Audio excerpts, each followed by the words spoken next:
Alright guys, welcome back. Day 9, I believe is where we're at. We're going to try something much more challenging today. Not that this is ever a shot I would probably ever take in real life, but it is fun just to fiddle around. We're going to grab a chair. We're going to shoot from a chair as if we're, in a blind or, something along those lines. I am not very stable in the sitting position. This is, oh, got a bee in there.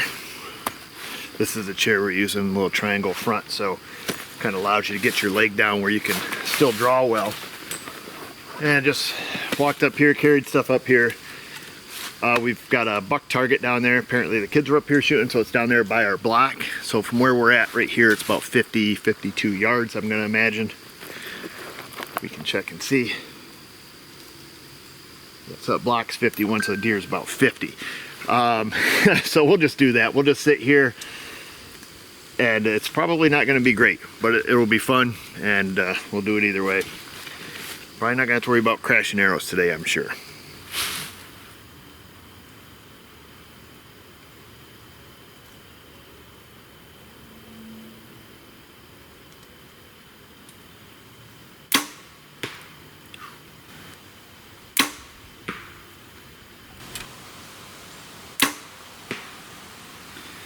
Well then,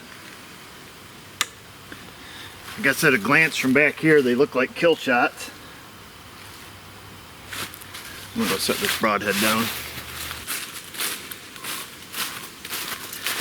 That first one was a little bit low. If that deer didn't react, he might have been in trouble.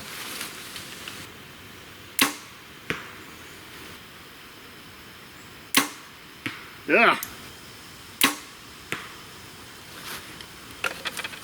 My last shot felt pretty good, I'll be honest. Those first two, I have a really difficult time getting stable when I'm sitting. I don't know what it is, but I just, especially at distance, I don't do well with it.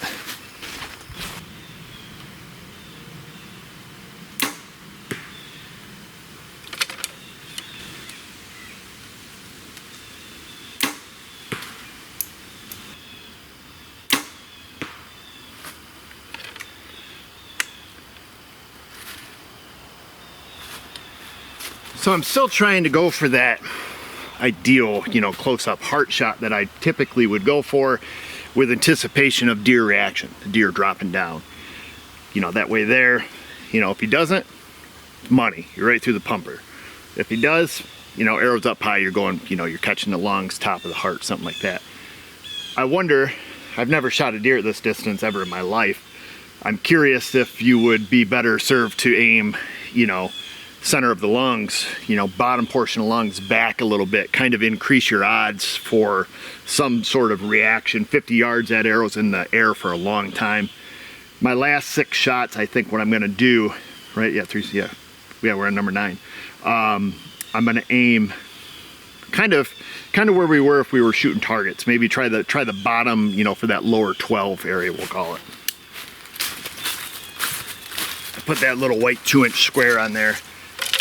That's the vicinity of where I want to order. Doesn't mean we're going to hit it, but I think holding back a little bit, not going for that heart shot, and going for the low double lung with the reaction of straight double lung shot.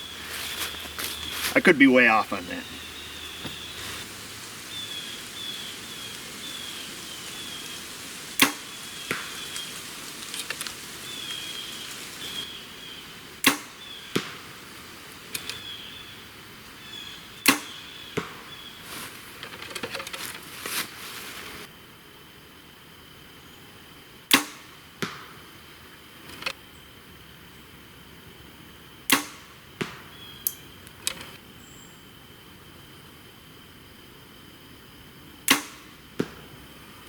Well, that's it, folks. Judging myself against my own scale of archery minute of angle, if you will, I would expect at 50 or 51 yards here to be shooting around a 5-inch group or less, and I think all of these shots were less. I think they were probably less than 3 inches if I had to make an assessment. I probably would never take this shot in real life. There's a lot of variables when you go from shooting foam to shooting something with a pulse. You're taking the life of a real animal, so you want to do the best job that you can. And if I make a mistake here, it's not a big deal. I just go pull my arrow out of that block and we move on with life. As you make a mistake in real life, you know, an animal could suffer for a long time. You know, if you punch it through the guts or just hit it in the leg, you know, something like that.